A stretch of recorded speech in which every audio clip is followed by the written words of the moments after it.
খালি করে দেবে, তাদেরকে থাকার জায়গা দিক, তাদেরকে পুনর্বাসন দিক, রেলের জায়গা খালি করে দেবে।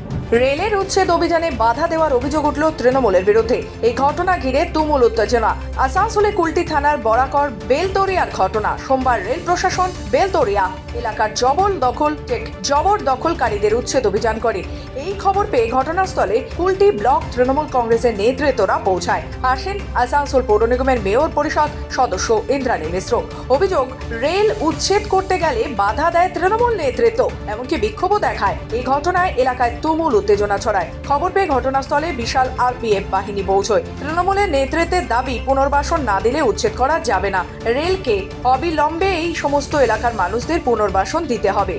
আমরা হঠাৎ খবর পেলাম রেলওয়ে থেকে ফোর্স এসে এখানে যে বসতি আছে তাদেরকে উচ্ছেদ করা হচ্ছে।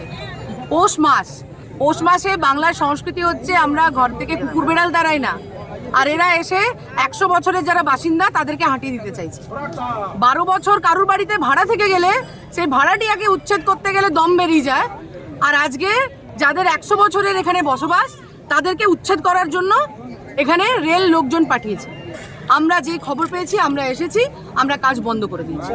যতক্ষণ না তাদের পুনর্বাসন দেওয়া হবে আমরা কাজ হতে দেব না। হ্যাঁ, তারা ঘর খালি করে দেবে, তাদেরকে থাকার জায়গা দিক, তাদেরকে পুনর্বাসন দিক, রেলের জায়গা খালি করে দেবে। কিন্তু আজ এত বছর থেকে যখন এখানে আছে যে সরকার, মোদী সরকার বলে সবকা সাথ সবকা বিকাশ, তাহলে এই গরিব মানুষগুলোর বিকাশ কোথায়? বিক্ষোভ করার কারণটা কি? দেখুন, একটা বিনা নোটিশে রেলের থেকে যে এত মানুষের বসতি এখানে আছে, প্রায় 2000 মানুষ বসতি, এই শীতকালের দিন অমানবিকভাবে কোনো মানবিক তরফ না নিয়ে এসে পরে ওরা বুলডোজার দিয়ে ভাঙতে এসেছে।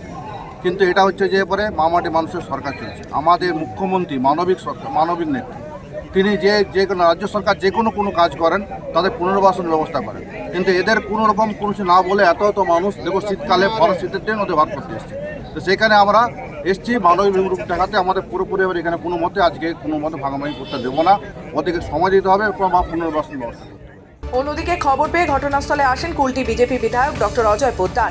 অভিযোগ, বিজেপি বিধায়ককে গো ব্যাক স্লোগান দেয় তৃণমূলের কর্মী ও সমর্থকেরা। পশ্চিমবাংলায় 9 জায়গায় রেলের প্রজেক্ট বন্ধ আছে, সে 50,000 কোটি টাকার মতন প্রজেক্টগুলো আছে। এটা পশ্চিমবাংলার সরকারের দায়িত্ব। রেলের প্রজেক্ট আছে, ফ্রেড করিডোর হবেই। এখন ডিআরএম সাহেবের সঙ্গে কথা বলে একে ইমিডিয়েট স্টপ করার ব্যবস্থা করিয়েছে। 15 দিন 20 দিন একটা রেসপিরেটরি পিরিয়ড দেওয়া হোক, তারপরে আমরা বসে মীমাংসা করব। রেলের যে ফ্রেড করিডোর আছে সেটা তো হবেই। এই ঘটনায় ব্যাপক উত্তেজনা ছড়ায়। পরে আরপিএফ বাহিনী পরিস্থিতি নিয়ন্ত্রণে আনে। আসানসোল থেকে রাহুল পাসওয়ানের রিপোর্ট, খবর বাংলা।